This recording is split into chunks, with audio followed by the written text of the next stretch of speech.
Last time when we looked at Genesis 7:11-16, the beginning of the flood, we focused on the destructive aspects of it, the fountains of the earth breaking open and the water filling so suddenly the land, and all the desperate people trying to get in the ark, the violent people who'd fill the earth with violence, fighting with each other, and Noah having to fight them off and get his animals and his family in the ark before further disaster struck. And I asked last time what that was telling us about the character of Yahweh and the character of these authors, that most of that violence is left out of the story, that the screaming people and the desperation to survive this, other than those who were allocated among Noah's family and the animals, was a real focus. Today, as we look at verses 17 to 24, I'd like to shift that substantially, because the struggle is over, and now the authors have turned to using poetry and ongoing chiastic shapes, as we'll see, to express how this water rises so high that everything is finally wiped out.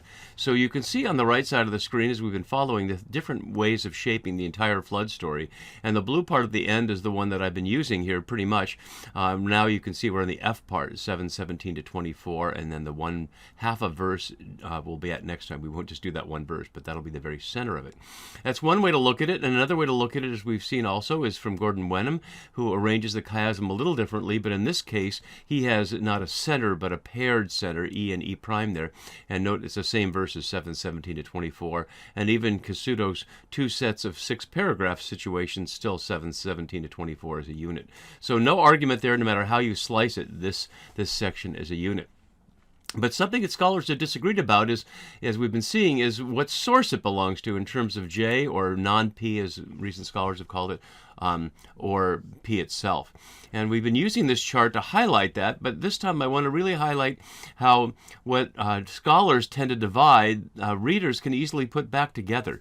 So if you look on the left side in the J version there, you see that 716b to 20 is one J unit, then 721 is missing because that's a P unit, then 722 to 23 is considered a J unit, and then the last verse of the chapter 24 is considered a P unit. But I'd like you to see here how the whole thing fits together as very easily as if it's from one pen. And I'm not making any argument whether it is from one pen or not, but simply saying however this text got to us, it's been shaped in the form we have it here, separate from the question of whether there were originally more than one source. So I want to show you that in a couple of pieces, and we'll go through the verses individually as we do. First, there's the rising of the water in verses 17 to 20 in this poetic shape you can see here, and we'll go over that in detail in a bit. Then 7:21 to 23, which again, verse 21 is considered to be from one author, and 22 and 23 from a different author, fits together in a perfect little ABA chiasm. I didn't put the ABA there, but hopefully with a color you can see, and again, we'll look at that more closely. And then 7:24, which is understood again as from a different source at the end, because it has 150 days the water swelled, and the section starts with the flood continued 40 days. I'd like to suggest as a poetic closure here, and fitting in that in both of those is the Hebrew phrase al haaretz, on the earth, which is 6 times in this unit, 5 times here, and actually again in chapter 8 verse 1, which we'll see next time. So 5 times in this little section. So whatever original sources we were, this has been put together this way. And as we've also been continuing to look at a number of ways in which you're seeing the de-creation from Genesis 1 echoed here. I don't have all the examples of it, but you see a couple there from 7:22, in whose nostrils is the breath of life. But as we go through this in detail, you'll see more elements of it than that.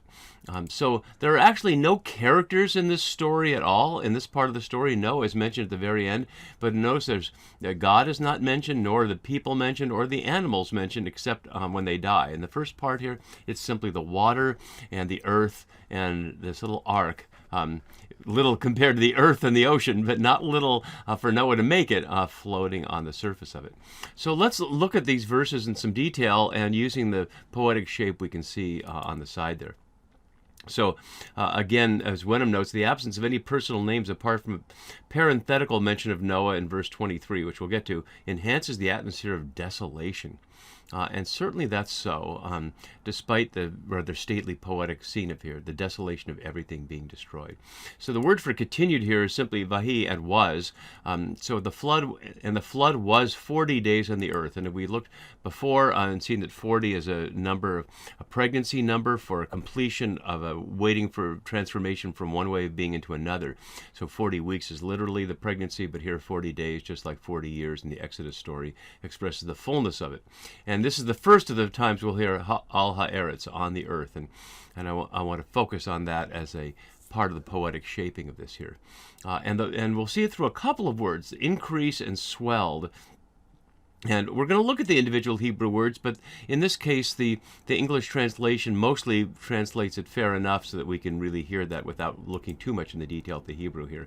So one thing I do want to note that the word for increased here, though, is echoing, and as Wenham puts, a baleful echo of chapter 1, 22 and verse 28, where God's command was to humans to fill the earth and multiply. And that's the same phrase here. So rather than humans filling the earth, the waters are filling the earth, multiplying here.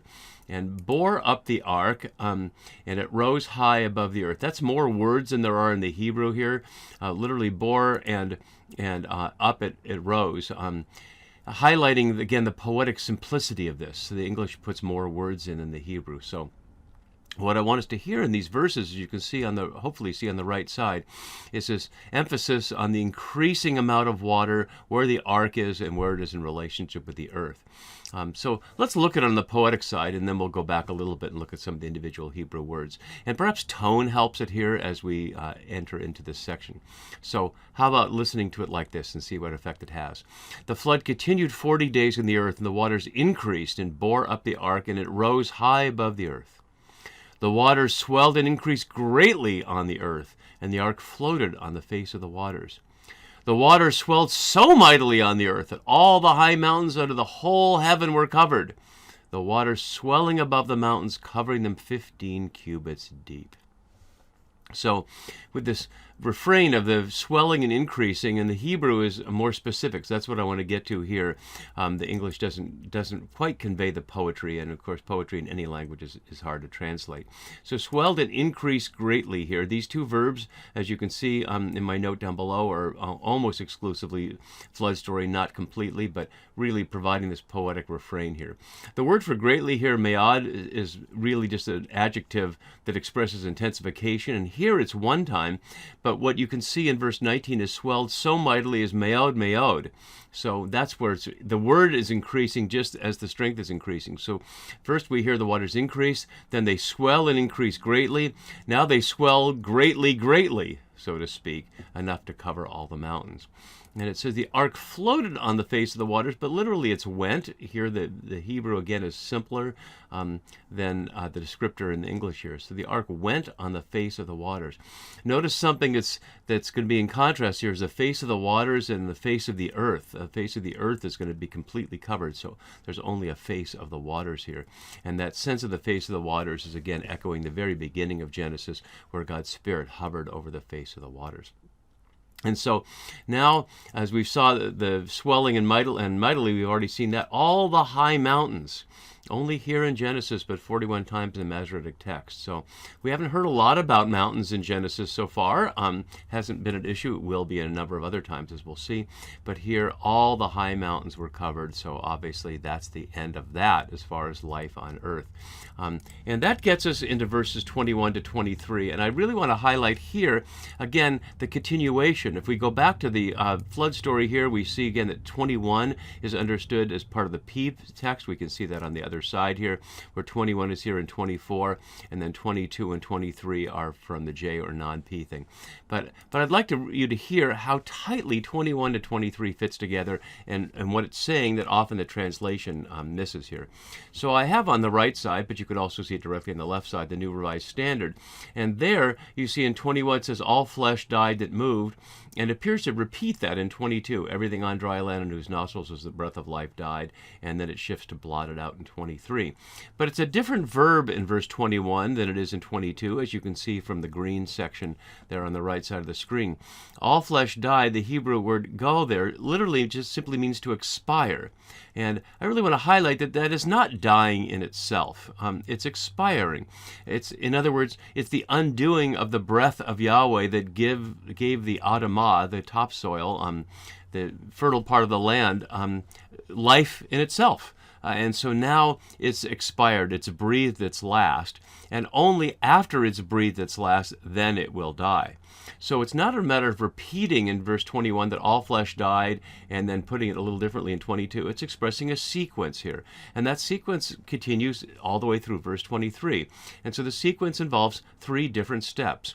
All flesh expired, and then it died, and then God wiped it away, made the slate, so to speak, clean, the face of the ground, the Adamah there, clean. So 3 steps undoing creation to give God an opportunity to start over again.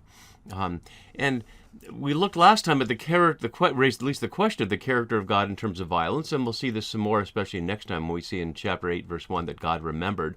And we'll also see it with the bow, whether it's a rainbow or a hunter's bow, at the end of the flood, and God promises not to destroy everything again by water.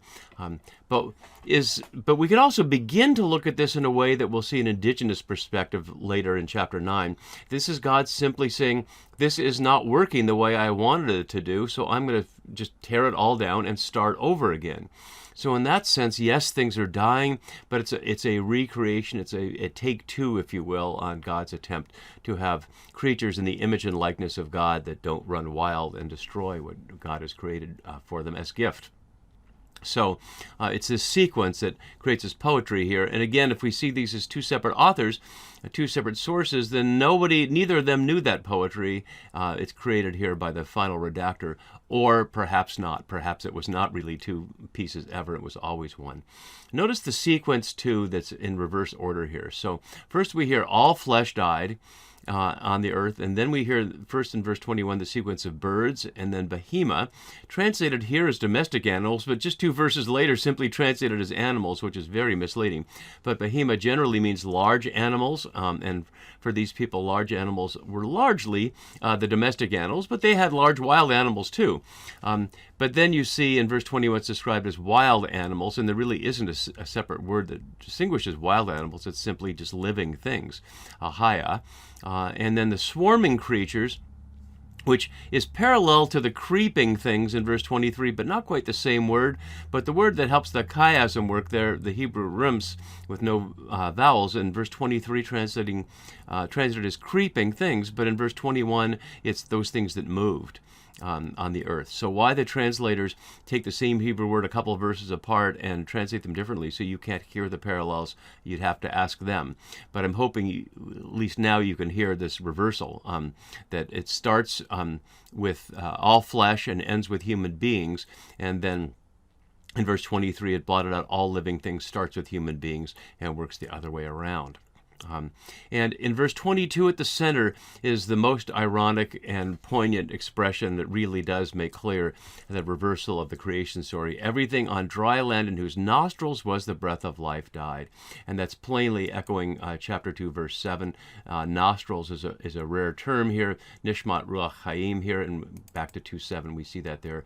Yahweh God formed the Adam from the dust of the ground and breathed into his nostrils the breath of life, and the Adam became a nephesh, a living being. So now it's undone. Everything on dry land in whose nostrils was the breath of life died. And now it's blotted out. And as I've noted before when we've seen blotted out, it's very fitting here because the Hebrew word for blotted literally has to do with wetting things and removing it, like ink on a page. And here, so the earth is being wet, as if the creatures were the ink God used to write creation to being, and now is wiped away. It'll just be back to water and dry land when the flood ends. And they're blotted out. And it ends here with this final refrain: the waters swelled on the earth, all ha'eretz, for 150 days. As People like Wenham note, and he noted this earlier, when we see these things that lead scholars to suggest, well, that's not consistent with the 40 days, well, that's one way to read it, and if that's your lens, you can read it that way. But another way to read it is, it rained for 40 days, and then the water continued to rise after the rain. And making this video from the Pacific Northwest, where it rains a lot, we certainly know that experience, that after it stopped raining, the rivers continued to rise for quite a while. Whether that's literally 150 days isn't exactly the question. This is poetry. But that's the point here, is that the authors have chosen to render this horrific scene poetically, in this stately form, expressing God's power to destroy and then to recreate, as much as in chapter 1 was poetry and God's power to create.